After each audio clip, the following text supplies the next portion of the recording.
Today was supposed to be the day of my victory lap. After work ends today, summer vacation begins. A whole stretch of weeks with no classes, no students, no carefully measured demonstrations of control. Just me and whatever pleasures I decided to welcome. My job as a self-defense trainer was stressful enough, but the side gigs made it heavier. Bodyguard work, bouncing, or occasionally tuning someone up for the right price. It kept my pockets full and my fists busy. The problem with that line of work, though, was that you never knew when you'd bump into someone who remembered being on the business end of a world-class tune-up, aka an ass-whooping. After finishing my last class and sending everyone off with a "have a nice fun summer," I showered, changed, hit the streets, and headed to Oopsie's Hip Hop Bar and Grill. My favorite spot, an uber retro neon joint where everyone knew me.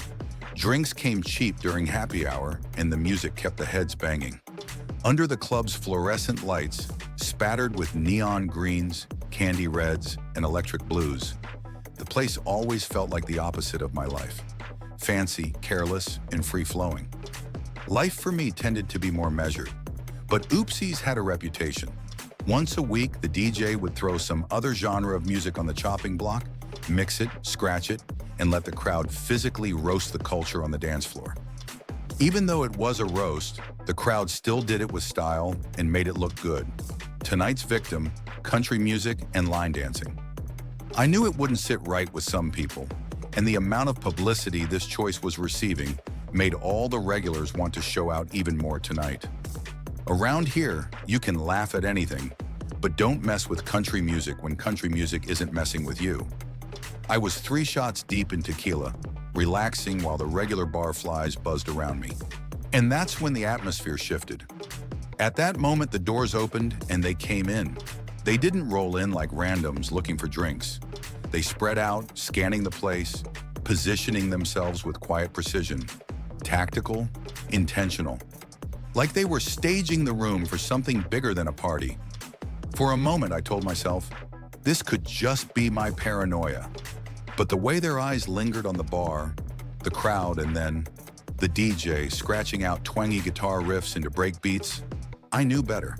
The DJ could clearly read the room and was providing a little background music to set the tone. At first glance, it looked like any group of guys out for drinks.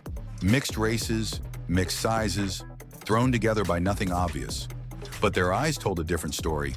They weren't laughing, they weren't drinking, and they sure as hell weren't here to listen to country music. They moved as a unit, splitting and fanning out through the club like soldiers securing ground. Each man seemed to find a corner, a wall, a sight line that gave him a tactical advantage.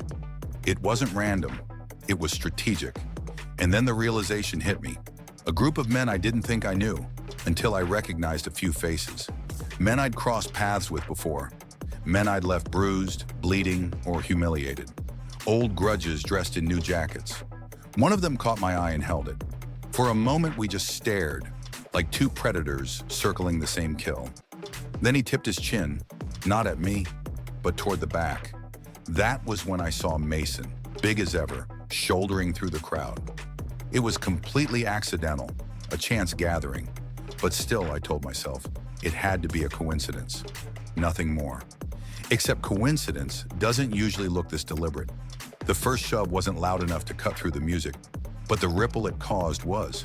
Drinks sloshed, stools toppled, and then, like dry grass catching flame, the fight erupted. Fists cracked against jaws, chairs breaking, and bodies slammed into tables. The regulars started jumping in, half out of loyalty, half out of pride. And suddenly, Oopsie's Hip Hop Bar and Grill was no longer a bar. It was an arena. I leaned toward the owner, catching his attention. I muttered, "You got back up?" He smirked, radiating arrogance. "Relax. I got more than enough people here to handle whatever they're planning." Maybe he was right. Maybe it would be just another rowdy night. Maybe tonight was the night the club's little joke went too far, and I'd end up in the middle of the mother of all fights. This wasn't comedy night. This was country night. But these men weren't here to laugh or dance. The DJ leaned into his craft like a man possessed. He started out at a mild pace playing Bobby Gentry's Ode to Billy Joe, dragged with DMX Rough Riders anthem across his turntables, after the typical mix and scratch, then chopping them into jagged pieces, then slowing them down until the room seemed to pulse at half speed. Chopped and screwed, but twisting into something darker, something that felt alive. Each scratch cracked like a whip. Each bass drop thudded like a war drum. By definition, hypnotic. No way it ends like that. Play the next video. Now.